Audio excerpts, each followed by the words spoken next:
So that's a little preview. We're just making a little run here. I'm at 412 Dyno shop here in Decaturville, Tennessee. Jesse here at 412 Dyno. He's doing the tuning for me. He's just crunching some numbers. He doesn't really know what he's doing, but I'm trying to figure something out. He's trying to make it worse. You were a little rich on that one too, so I'm gonna have to pull a little bit of fuel out up top. It was just a little bit rich. It'll pull a little more power. We did that pull in third gear, so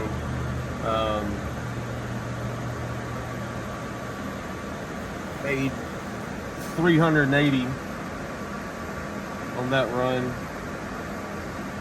at 7,000 RPM.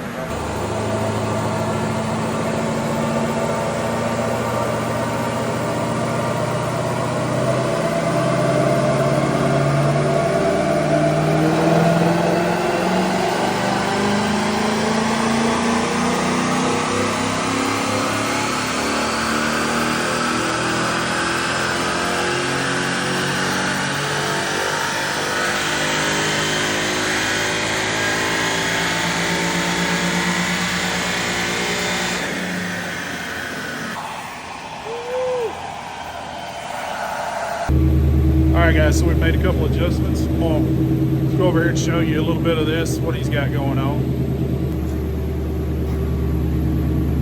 Small block Chevy. Yeah. 302. What about this thing, though, y'all? What do you think about that? Pretty good looking coupe. Notch.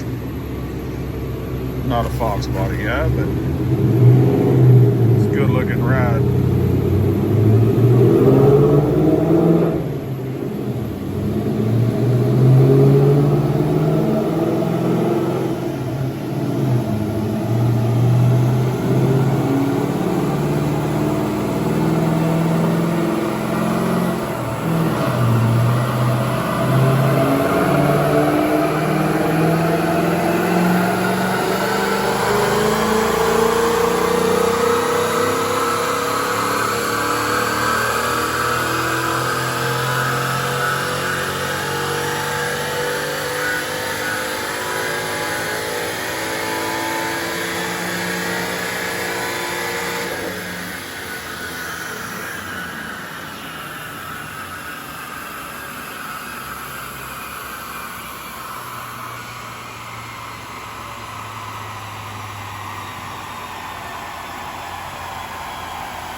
All right, we've got an overlay of probably our second to best horsepower pool, but it's a smoother looking graph here, along with the stock pool.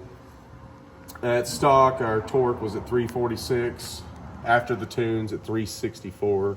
Picked up 18 pounds of torque there. And the horsepower on stock was 386, and we picked up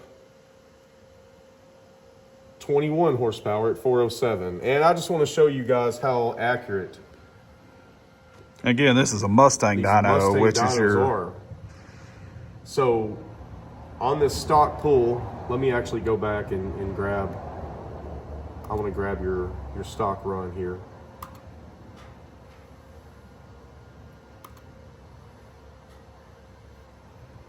We're at crank horsepower here, and it's showing this thing made 462.33 horsepower with the stock tune in it, and these are advertised at 460 crank through Ford. So I mean, you know, they are known for putting down lower numbers, and I don't know how the calculation comes up with this, but that's pretty daggum accurate right there at 460. Well, 460 sounds better in marketing than 462. And you do have a modification. You have a mid-pipe delete, which I'm sure will help some, but yeah, I have an X pipe before I started too. It's an X pipe, but yeah, it was there. We didn't add it in prior. So I think that's pretty cool how accurate that might be. Unless the X pipe added 15 horsepower, then yeah, it does go along to prove that the Mustang dynos do run a little low. I think we're somewhere around 487 crank horsepower now when we did the crank horsepower off the bigger pool. So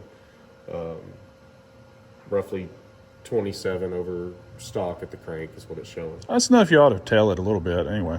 What's that? I ought to be able to feel it.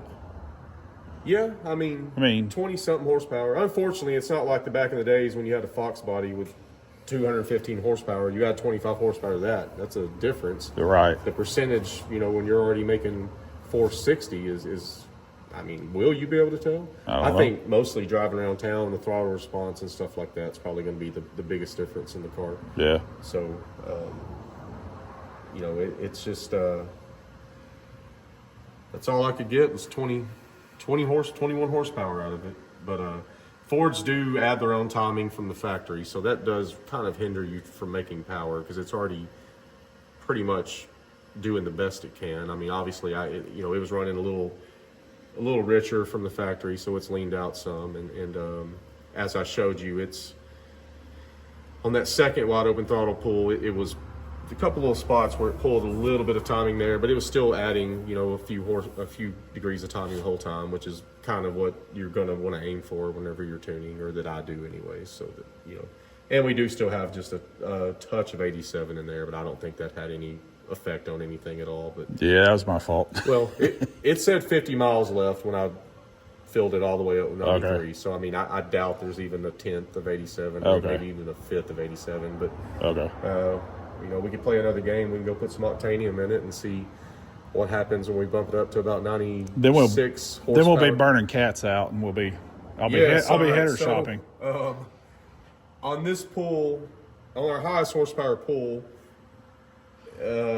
we did hit a limit. I had the cat protection off, but I did not have the O2 sensor protection off, and it caused it to go rich up top. So I kind of went in and turned it off and did this next pull too. So, you know, we may be losing a couple horsepower there, but it's, you know, our point of this was not just to go for some glory number. It was just to tune the car and show the before and after of the tune.